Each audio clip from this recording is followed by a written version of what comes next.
السلام علیکم دوستو، کیسے ہیں آپ سب؟ میں زبینہ فیاض ایک بار پھر آپ کے ساتھ تو میں لے آئی ہوئی ایک اور نئی ناول. لیکن ناول شروع کرنے سے پہلے ہمیشہ کی طرح کہوں گی، اگر آپ میرے چینل پر نئے ہیں تو چینل کو سبسکرائب کر لیجئے، بیل آئیکن کو ضرور دبا دیجئے، اور اگر آپ کو میری کہانیاں پسند آتی ہے تو اپنے کانٹیکٹس میں شیئر کرنا بالکل بھی نہ بھولیں. تو شروع کرتے ہیں ایک اور نئی ناول. اس ناول کا نام ہے دل تو نے چرا لیا اور اس کے رائٹر ہے زون شاہ. تو شروع کرتے ہیں دل تو نے چرا لیا پارٹ 1. ماہی بیٹا، کہاں جا رہی ہو اس وقت؟ راشدہ بیگم اس کی ڈریسنگ پر نگاہ دوڑاتی ہوئی بولی، جو کہ نہایت ہی نازیبا لباس میں تھی. ماہین منہ بنا کر پلٹی. آپ کے ساتھ آخر مسئلہ کیا ہے؟ 1000 دفعہ منع کیا ہے کہ مجھ سے یہ فضول سوالات نہ پوچھا کرے. پہلے کبھی جواب دیا ہے جو اب دوں گی؟ وہ بدتمیزی سے کہتی چلی گئی. پیچھے راشدہ بیگم افسوس سے سر جھٹک کر رہ گئی. ماہین بلا شبہ بہت حسین تھی. دودھ سے نکھری رنگت، پشت پر پھیلے لمبے کالے سلکی بال، متناسب سراپا اور اس کی بے نیازی اسے سب سے الگ بنا دیتی تھی. بس وقت نے اسے تھوڑا ضدی اور سرکش بنا دیا تھا، اور کچھ راشدہ بیگم کی نفرت نے. دراصل راشدہ بیگم ماہین کی سوتیلی ماں تھی. ذوالفقار صاحب کا تو راشدہ بیگم سے شادی کے 3 سال بعد ہی انتقال ہو گیا تھا. وہ جیسے ہی کلب پہنچی، جمی کو دیکھ کر اس کا موڈ اچھا ہو گیا.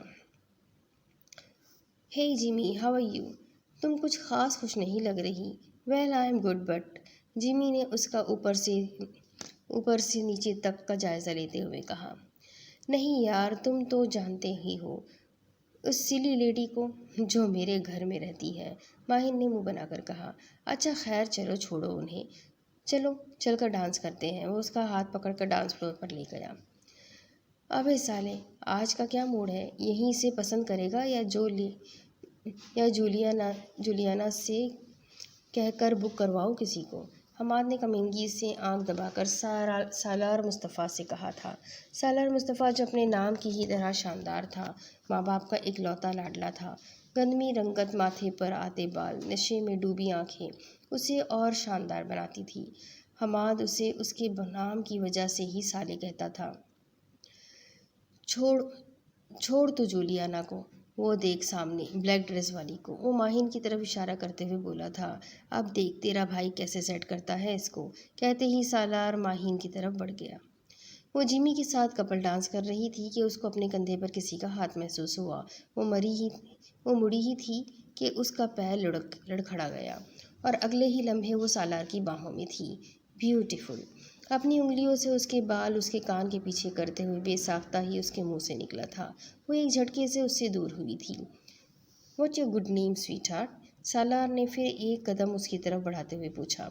اس نے اس پر ایک تیکھی نگاہ ڈالی اور بنا کچھ کہے واپس جانے لگی. سالار نے ایک دم سے اس کا ہاتھ پکڑا اور جھٹکا دیا تو وہ اس کے سینے سے جا لگی. وہ فوراً ایک جھٹکے سے دور ہوئی. "What the hell you are doing here? Stay away from me and just leave my hand." اس کے تو جیسے کسی نے آگ لگا دی تھی. "If I'm not..." اس نے ایک ایبرو اوپر کر کے پوچھا. "تو پھر یہ کہتے ہی اس نے اپنے دوسرے ہاتھ سے اس کے منہ پر تھپڑ مار دیا. سالار کی اس کے ہاتھ پر گرفت ہلکی ہوتی محسوس کر کے وہ ایک جھٹکے سے ہاتھ چھڑاتی چلی گئی. وہ اپنی دونوں ہاتھوں کی مٹھیاں بھیجے لال آنکھیں لیے وہیں کھڑا تھا. اگلے ہی پل اس نے بار ٹیبل پر ہاتھ مارا اور چلایا تھا. "You have to pay for this, silly girl." اور وہاں سے چلا گیا. "یار ماہی، تم نے اچھا نہیں کیا بیچارے کے ساتھ. اس نے صرف ہاتھ ہی تو پکڑا تھا نا." جیمی صبح ہوتے ہی اس سے ملنے چلا آیا تھا. "تم تو چپ ہی کر جاؤ. ایسے معاملوں میں کیسے بھیگی بلی بن جاتے ہو؟ دوست ایسے ہوتے ہیں کیا؟" اس کے حدق آمیز لہجے پر پل میں جیمی کا چہرہ لال ہوا تھا. "He was insulting me." اور بات صرف ہاتھ پکڑنے کی نہیں تھی. "پر پھر بھی ماہی، تم جانتی بھی ہو وہ کتنے بڑے بزنس مین کا بیٹا ہے." "جتنے بھی بڑے بزنس مین کا بیٹا ہو، میری بلا سے." ماہین ذوالفقار کسی سے نہیں ڈرتی. اس نے بال جھٹک کر لاپرواہی سے کہا. جیمی اس کی لاپرواہی پر افسوس سے اسے دیکھنے لگا. وہ نہیں جانتی تھی کہ اس کو اس کی یہ لاپرواہی کتنی مہنگی پڑنے والی ہے.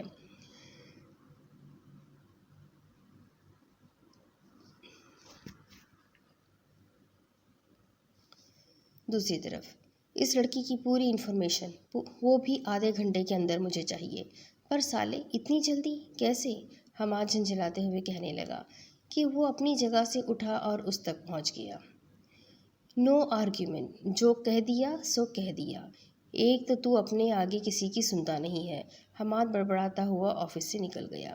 زیر لب کہتا وہ کسی گہری سوچ میں پڑ گیا تھا۔ سلی گرل، تم نہیں جانتی تم نے کس سے پنگا لیا۔ آدھے گھنٹے بعد اس کی ٹیبل پر ماہین کی ساری انفارمیشن تھی۔ مس ماہین ذوالفقار، تیار ہو جاؤ، میں آ رہا ہوں۔ زیر لب مسکراہٹ تھی۔ وہ باہر جانے کو تیار کھڑی تھی، مرر کے سامنے کھڑی لپسٹک کو آخری ٹچ دیتی، اونچی ہیلز پہنے، بلو جینز پر وائٹ ٹاپ، اس پر ریڈ جیکٹ پہنے، بلا شبہ وہ بہت حسین لگ رہی تھی۔ ماہی بیٹا، کہاں جا رہی ہو؟ ماہین جھنجھلائی ہوئی مڑی۔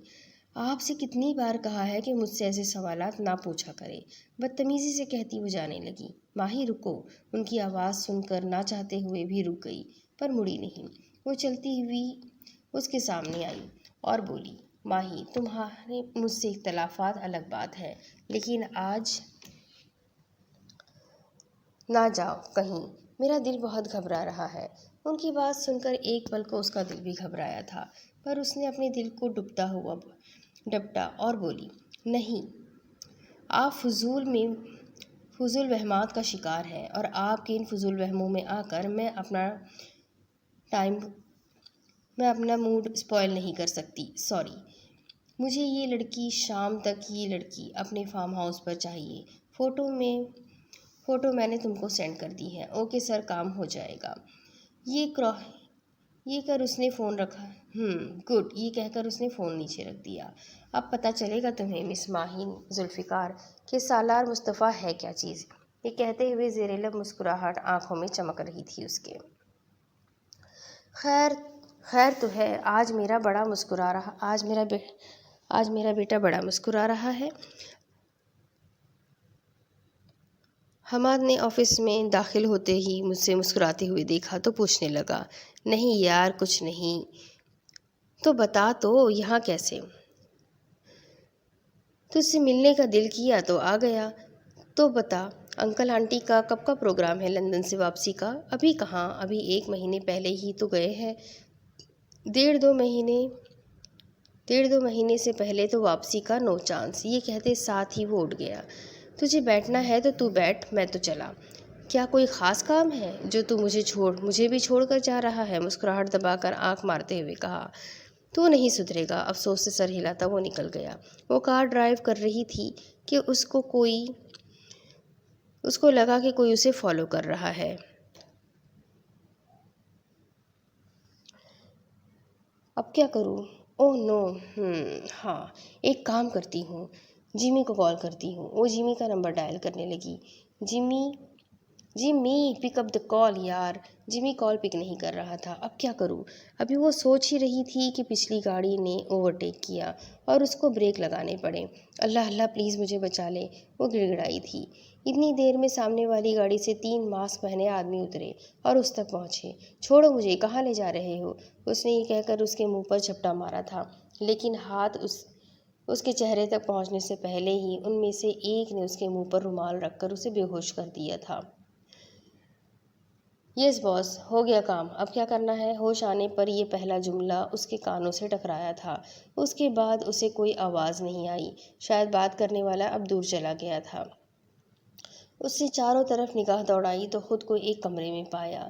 ویل فرنشڈ کمرہ تھا، پر کمرے میں کسی کھڑکی کا نام و نشان تک نہ تھا۔ اسے وہاں قید ہوئے 3 دن ہو گئے تھے، اور یہ بات بھی اسے اس کام والی سے معلوم ہوئی تھی جو روز اسے دن میں 2 دفعہ کھانا پہنچانے آتی تھی، ورنہ یہاں بھلا دن رات گزرنے کا کسے علم ہونا تھا۔ ابھی وہ یہ سب سوچ ہی رہی تھی کہ کمرے کا دروازہ دھاڑ سے کھلا تھا۔ تم؟ وہ سکتے میں آ گئی کہ واقعی اس کا مارا ہوا تھپڑ بھاری پڑنے والا تھا۔ ہاں، میں سالار مصطفیٰ۔ کیوں حیرانی ہو رہی ہے؟ ماہین ذوالفقار، یاد ہے تم کو وہ تھپڑ جو تم نے بھری محفل میں میرے یعنی سالار مصطفیٰ کے اس گال پر مارا تھا؟ اس کا بھگتان تو تم کو بھگتنا پڑے گا۔ اس نے اپنے دائیں گال کی طرف اشارہ کرتے ہوئے کہا، اور اس کے قدم بڑھنے لگے۔ نہیں، دیکھو